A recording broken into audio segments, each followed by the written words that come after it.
Shalom, puji Tuhan, saudara yang dikasihi Tuhan. Kita masuk dalam suasana Natal dan kita tahu bahwa ada diakonia Natal dan kita akan mempersiapkan membantu mereka yang mengalami kekurangan atau mereka yang kena dampak pandemi ini. Walaupun kita juga kena, tetapi kita mengucap syukur kalau kita masih boleh berdiri dan boleh ditopang Tuhan. Mungkin ada mereka yang putus asa, mereka yang tidak kuat. Nah, itu perlu kita memberi kekuatan. Sehingga kami punya program, saudara, yaitu 2 hal selama ini bantuan untuk diakonia Natal, juga sekaligus juga untuk bantuan bagi jemaat itu, keluarga atau gereja, jemaat suami, istri, anak, dan sebagainya, supaya mereka kembali kepada visi. Sehingga boleh dikatakan bantuan diakonia Natal ini bukan sekedar untuk mencukupi menutup kehidupannya atau pelayanannya. Tetapi juga ada program-program yang kita ada di YouTube atau rekaman ini tentang keluarga, suami, istri, orang-orang muda yang visioner. Supaya mereka dalam situasi sulit ini bukan saja berharap yang jasmani, tetapi mereka mendapatkan juga yang rohani. Puji Tuhan saudara, kita masuk minggu 777 yaitu 777. Dan kita masuk dalam mega project hari Senin. Kita langsung lihat di dalam cerita keluarga yang visioner, yaitu di dalam Spirit of Christmas. Bulan ini kita harus punya semangat, saudara.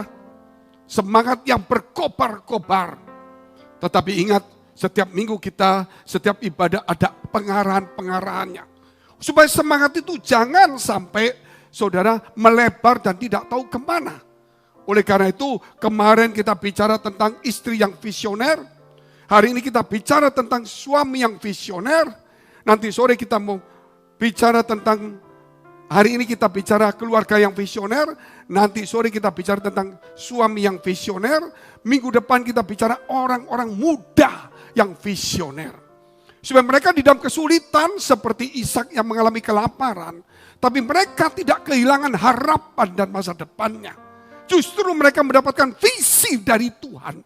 Saudara, walaupun yang jasmani, walaupun yang kelihatan hilang, namun iman kita dan visi itu semakin nampak.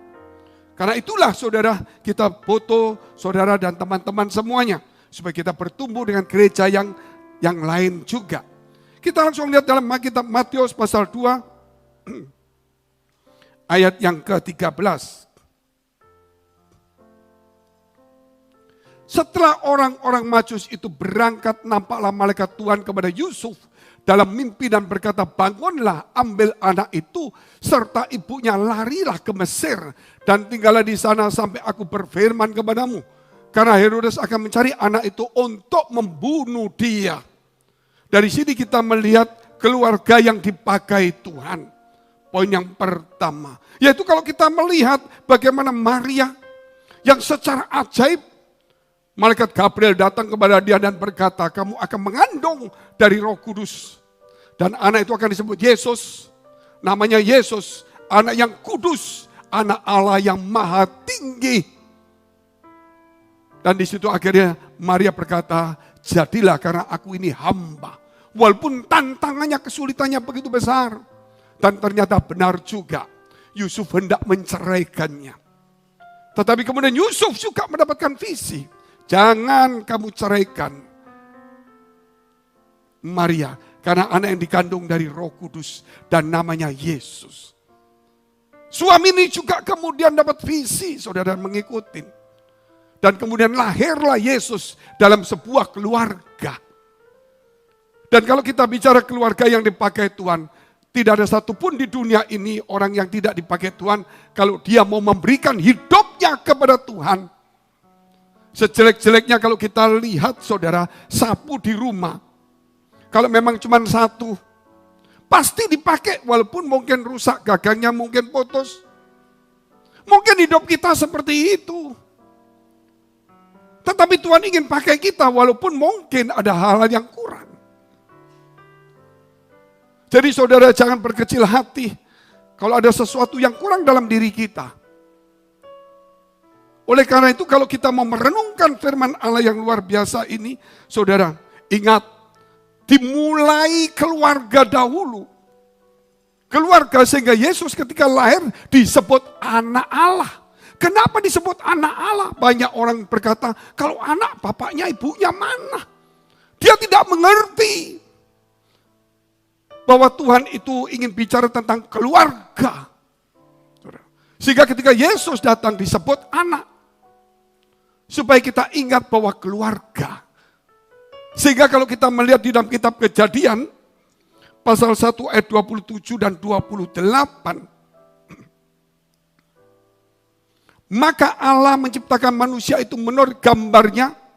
Menurut gambar Allah diciptakannya dia laki-laki dan perempuan diciptakannya mereka. Allah memberkati mereka. Siapa mereka itu? Keluarga. Keluarga muda. Yang belum punya anak maupun yang sudah. Terus beranak cuculah dan bertambah banyak. Ini menunjukkan satu keluarga. Penuhilah bumi dan taklukkanlah, itu bicara tentang saudara keluarga. Berkuasalah atas ikan-ikan di laut dan burung-burung di udara dan atas segala binatang yang merayap di bumi. Kuasa juga diberikan, otoritas juga diberikan. Saya juga takut punya anak, saudara. Karena saya masih punya masalah persoalan tantangan waktu yang lalu itu. Usaha saya mulai turun, persoalan segunung. Persoalannya begitu rumit sampai tidak bisa bekerja. Ya akhirnya saling menuntut. Namun kemudian ingat ayat ini. Bukan karena kita punya uang, bukan karena mapan kita punya anak. Karena firman Allah. Sehingga akhirnya kami berdoa di situasi yang sulit sekali. Saudara, tidak ada pekerjaan. Pelayanan tetap, tapi pekerjaan gak ada. Saat itu kami berdoa. Dan Tuhan memberitahu nama anak itu. Tahun depan, anak itu lahir. Berkat itu juga datang juga. Sayangnya waktu berkat itu datang, saya tidak meninggalkan Tuhan. Artinya, saya tetap percaya, tidak mungkin tidak percaya. Tetapi saya tidak mau melayani lagi. Saya mau jadi jemaat yang baik, yang tunduk, yang setia, yang murah hati. Tapi kalau mau jadi pendeta pelayan Tuhan, enggak sudah. Disitulah saudara, harta yang diberkati hilang, tapi anak itu tetap. Oleh karena itu jangan pernah takut di dalam hidup ini. Dimulai dengan keluarga yang dipakai Tuhan. Saudara, oleh karena itu Natal ini kita harus bicara keluarga kita harus dibenahi lebih dahulu. Harus ada rasa takut akan Allah. Dan saat ini juga setiap orang harus menolehkan matanya ke Tuhan. Bukan melihat apa yang hilang, yang kosong. Mungkin tokonya, pabriknya, atau hartanya, mobilnya, rumah yang paling dibanggakan hilang. Tetapi Tuhan yang paling kita muliakan, yang kita agungkan sebagai nyata di dalam hidup kita. Kita hanya bisa membanggakan apa yang kita punya. Kita tidak bisa memuliakan karena dia bukan manusia. Yang kita bisa muliakan dan agungkan itu hanya Tuhan. Oleh sebab itu harta, segala sesuatu tidak boleh menjadi berhala. Dia boleh kita megahkan, tapi itu pun sikap yang tidak baik. Tapi saudara, Tuhan tetap kita agungkan, kita muliakan.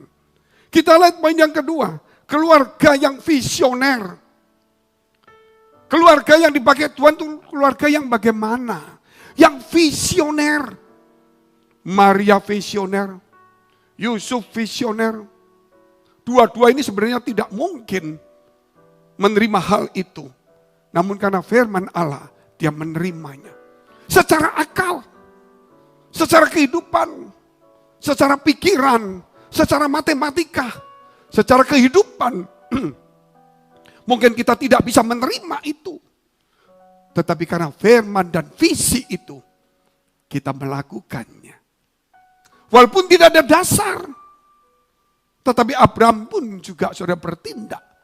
Karena iman itu lebih daripada bukti yang kelihatan. Karena Tuhan, saudara, yang menjadikan apa yang tidak ada menjadi ada. Dan iman itu bukan keluar dari pikiran keinginan kita, tetapi dari firman Allah. Sehingga kita perlu mendengar dan mencari firman Allah. Bedanya iman dengan sugesti itu apa? Sugesti itu saudara duduk diam, saudara cari ayat yang cocok untuk saudara, yang cocok untuk cita-citamu, keinginanmu. Terus saudara ambil ayat itu, saudara pakai untuk dirimu, mungkin untuk keluargamu terus. Cukup bagus juga, jangan lupa. Iblis juga mengambil ayat itu juga untuk mencobai Yesus. Jangan sampai ayat itu kita ambil, saudara, untuk membenarkan diri dan memuaskan hawa nafsu kita. Sama dengan kita mencobai Yesus. Biarlah ayat itu dipilih oleh Roh Kudus, ditaruh di dalam hati kita. Apa yang dia mau, itu yang terjadi. Sugesti itu dari kekuatan diri sendiri. Membangun entah dari omongan orang, entah dari kata-kata positif, bukan salah. Tetapi kekuatan diri sendiri. Dia membangun bukan dari firman Allah. Firman itu Pak diambil, iya. Firman seperti iblis mengambil firman itu untuk mencobai. Tetapi firman yang kita baca, diurapi oleh Roh Kudus, sehingga menjadi satu rema dalam hidup kita. Dan itulah menjadi iman dalam hidup kita. Oleh sebab itu membaca firman Allah, jangan pilih-pilih. Baca saja. Nanti ada sesuatu rema yang tiba-tiba muncul. Itulah namanya membangkitkan iman. Bukan kekuatan manusia, tetapi kekuatan Allah yang bisa mengalahkan apapun juga. Kalau kita melihat Yosua bisa memberhentikan matahari. Yeriko pun bisa runtuh. Saudara, laut pun boleh terbelah menjadi dua. Hanya karena firman Allah. Oleh sebab itu kembali kepada firman Allah. Saudara, biarkan Roh Kudus yang mengurapi firman itu dan kita mendapatkan rema. Kita lihat dulu dalam kitab Matius 2 ayat 14, keluarga yang visioner, poin yang kedua. Kita selama bulan ini, saudara, kita di dalam live streaming kita adakan yang namanya praise and worship. Lebih panjang, khotbahnya juga tidak boleh panjang-panjang. Yang kita sebut itu dalam acara itu celebration of Christmas. Untuk acaranya, pujiannya.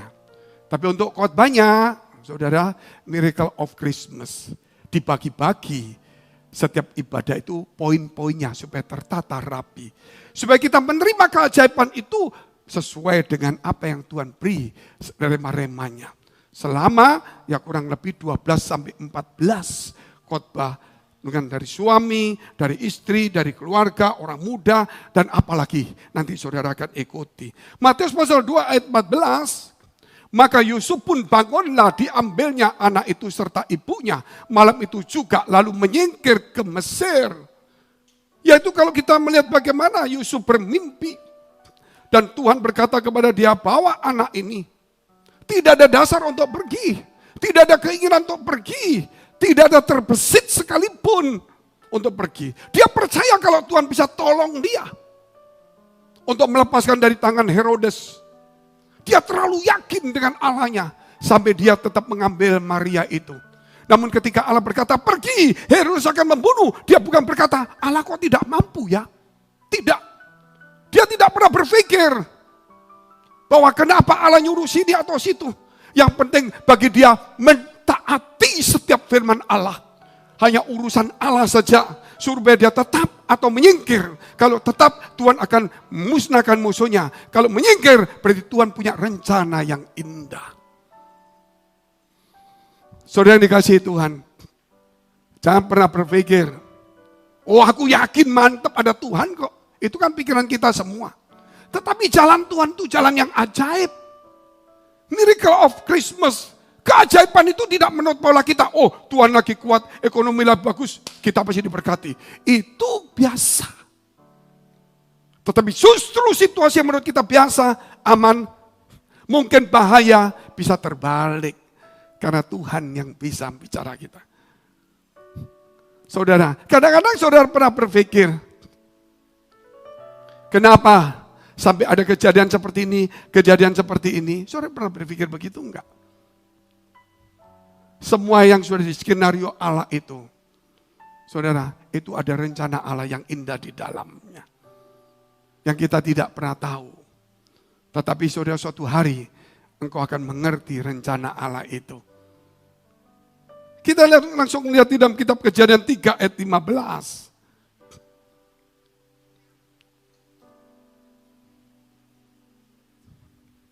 Ketika manusia jatuh di dalam dosa, maka Allah nomor satu menutup pintu Taman Eden supaya manusia jangan makan buah kehidupan, supaya dosanya jangan abadi, jangan kekal. Itu pertolongan pertama. Ada pertanyaan banyak orang, kenapa iblis kalau tahu kalah kok nggak bertobat? Mungkin begitu saudara. Kalau iblis bertobat bisa enggak? Dia sudah melihat Allah secara jelas, sudah hidup melayani Tuhan selama, dia hidup yaitu di dalam kekekalan. Sehingga dosanya pun dosa yang kekal. Namun lain dengan manusia. Walaupun dia bisa hidup ribuan tahun, namun Tuhan berkata kalau kamu makan buah ini mati. Berarti ditunjukkan bahwa manusia itu bukan kekal. Walaupun tidak mati-mati, tapi kata kekal tidak ada di situ. Hanya dia tidak mati bukan berarti kekal. Tapi ketika dia makan, dia mati. Saudara, berarti bukan bicara tentang kekal. Sehingga manusia ditebus oleh Tuhan. Maka diadakanlah satu permusuhan ular dengan perempuan Hawa itu. Apa katanya? Kita lihat dulu tadi ayatnya. Kejadian 3:15. Aku akan mengadakan permusuhan. Terus-menerus sampai Tuhan datang. Antara engkau dan perempuan ini. Antara keturunanmu, keturunan perempuan. Dan keturunannya ular. Keturunannya akan meremukkan kepalamu. Dan engkau akan meremukkan tumitnya. Jadi ini kita bicara saudara bahwa ular itu keturunannya akan meremukkan kepalamu. Jadi keturunan perempuan itu akan meremukkan kepala ular. Dan keturunan ular akan meremukkan tumitnya. Yesus mati di kayu salib.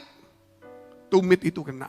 Tapi keturunannya meremukkan kepala ular. Saudara, saya tidak bicara tentang ini. Tapi saya bicara keturunanmu. Berarti saat itu Tuhan memberikan sebuah visi kepada keluarga ini. Keturunanmu. Apapun yang diomongkannya berarti visi kepada keluarga. Keluarga. Dan kemudian Tuhan menepatinya. Yesus diturunkan di dalam sebuah keluarga. Walaupun dia bukan manusia. Tapi dia dijadikan sebagai manusia. Saudara, dia mengosongkan kealahnya dan mengambil rupa seorang manusia. Itulah Yesus Kristus sebagai keturunan. Tidak ada satu keturunan, saudara, manusia yang bisa mengalahkan iblis. Karena bapak-bapaknya udah kalah semuanya. Tapi Yesus menyelinap masuk melalui keturunan perempuan. Kenapa tidak keturunan laki-laki? Karena Yesus tidak diperanakan oleh hubungan jasmani. Dia dititipkan di kandungannya Maria. Disebut keturunan perempuan. Hanya Yusuf, garis keturunan Daudnya diambil. Yusuf diambil karena sebuah keluarga di situ. Oleh karena itu saudara yang dikasihi Tuhan, kita harus kembali keluarga yang visioner. Keturunanmu, keturunan saya akan terus mengalahkan, menghancurkan ular itu. Melalui gereja. Kita tidak mampu melalui gereja. Banyak orang bertobat. Mungkin keluar kumat, besok tobat lagi. Tapi melalui gereja dan ibadah ini. Saudara, kita terus menjadi kuat. Kita terus bisa tahu. Dan kita mampu untuk mengalahkannya. Kita lihat poin yang ketiga. Keluarga yang disertai Tuhan. Kalau bicara keluarga sangat indah sekali. Matius pasal 2 ayat 15. Dan tinggal di sana hingga Herodes mati. Hal itu terjadi supaya genaplah yang difirmankan Tuhan oleh Nabi. Dari Mesir ku panggil anakku. Keluarga yang disertai Tuhan. Semua sudah diatur oleh Tuhan. Kenapa Maria Yusuf disuruh pergi ke sana? Sepertinya Allah tidak mampu mengalahkan Herodes. Karena ada firman yang tertulis.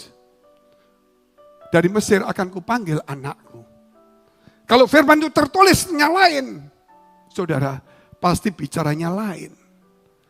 Semua itu karena ada satu visi. Satu nubuatan, satu firman.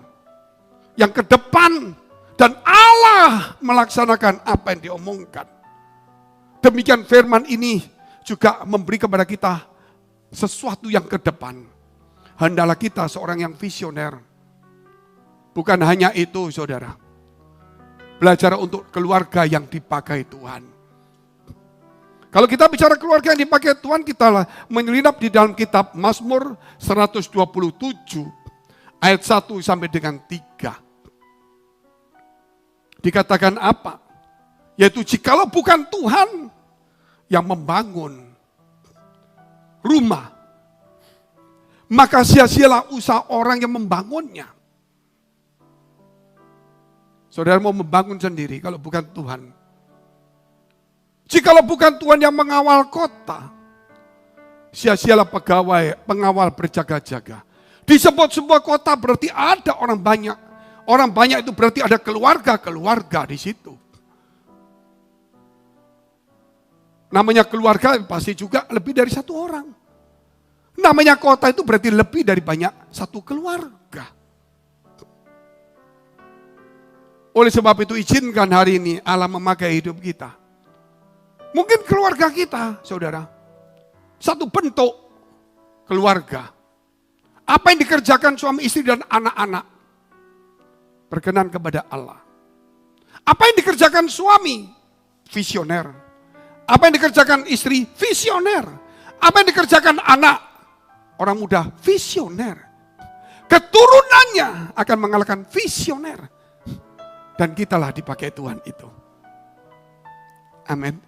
Pegang visi itu terus. Jangan cari ayat yang menurut kita enak. Semua ayat bagus. Tetapi Tuhan ingin memberi kepada kita jalannya untuk menuju yang baik itu. Tidak ada shortcut. Semua ada jalannya, saudara. Yusuf yang bukan ayahnya angkat dari Yesus. Dia pergi ke Mesir. Ishak mau pergi ke Mesir, ditahan sama Allah. Jangan ke Mesir. Luar biasa enggak? Yusuf diizinkan ke Mesir. Yesus malah disuruh ke Mesir. Saudara tahu. Jadi kita harus taat akan firman Allah.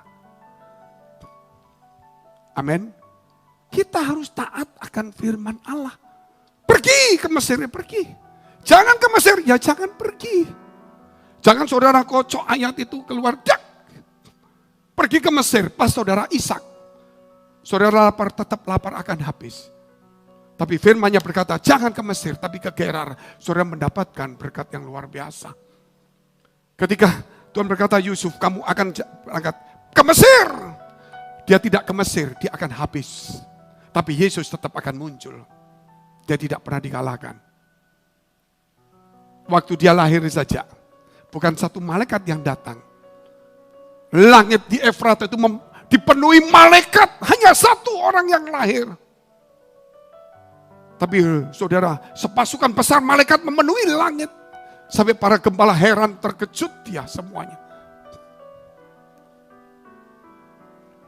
Gak bisa main-main dengan Tuhan. Tapi dia pergi, sepertinya mengungsi. Tetapi untuk menggenapi firman-Nya. Dari Mesir akan kupanggil anakku. Yang penting saudara, kalau kita semua mau dipakai Tuhan, ikutin. Saudara akan dipanggil Tuhan. Dari tempat di mana aku menyuruh dia pergi, akan kupanggil anakku.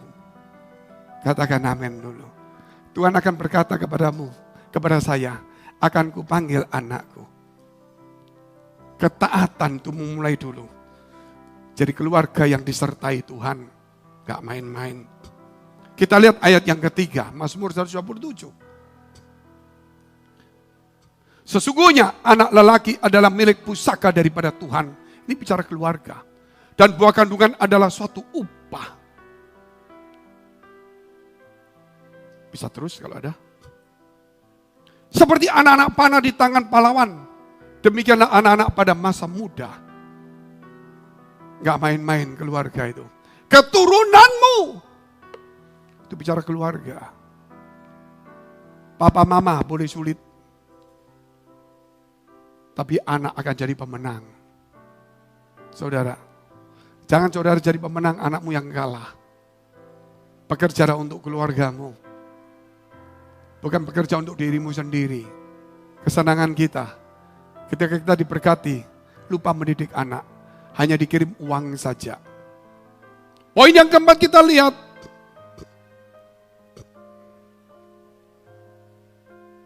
Keluarga adalah rumah Allah. Yesus dititipkan dan itulah rumah Allah. Dimanapun ada Yesus, di situ rumah Allah. Dan Yesus ada di keluarga, ada di dalam hati kita. Nggak bisa cuma di hati suami, tidak bisa di hati istri, tidak bisa di hati anak. Harus ada semuanya. Dan semuanya harus visioner. Orang yang taat dan mengikuti firman Allah. Mungkin akal kita hari ini sudah hilang. Bukan berarti jadi berubah pikiran, bukan. Karena sudah tidak punya harapan. Tetapi visi kita tidak boleh hilang. Mungkin tidak ada yang kita kerjakan. Tapi saudara pelajari visi itu. Berjalanlah menurut visi itu. Seperti orang Majus. Dia berjalan menurut bintang. Nanti kita akan bicara itu. Tentang bintang yang di langit yang akan menuntun anak-anak orang muda. Efesus pasal 2 ayat 19. Demikianlah kamu bukan lagi orang asing dan pendatang, melainkan kawan sewarga dari orang-orang kudus dan anggota-anggota keluarga Allah. Kita keluarga Allah. Bangunlah rumah tanggamu. Bukan hanya dengan uang mobil, tapi harus juga dengan firman Allah sebagai fondasinya. Jangan berpikir, anakku akan pandai kalau ada sopir, ada mobil. Saudara, walaupun saya banyak juga orang-orang tinggi-tinggi, orang besar-besar, kerap kali orang tuanya tidak punya uang. Anaknya cuma jalan kaki. Tapi dia menjadi orang besar juga. Kadang-kadang kesulitan menimbulkan ketekunan, keuletan itu. Jangan pernah memanjakan anakmu. Jangan pernah juga mengasari anakmu. Dan anak-anak muda ingat, kalau ayahmu diam sabar, bukan berarti ayahmu tunduk. Bukan. Tapi yang jelas, bahwa dia sedang memberikan sesuatu yang paling berharga dalam hidupnya. Satu keteladanan. Karena dia juga anak itu akan menikah dan punya anak. Supaya juga ada kesabaran, kebaikan, dan sebagainya tanggung jawab.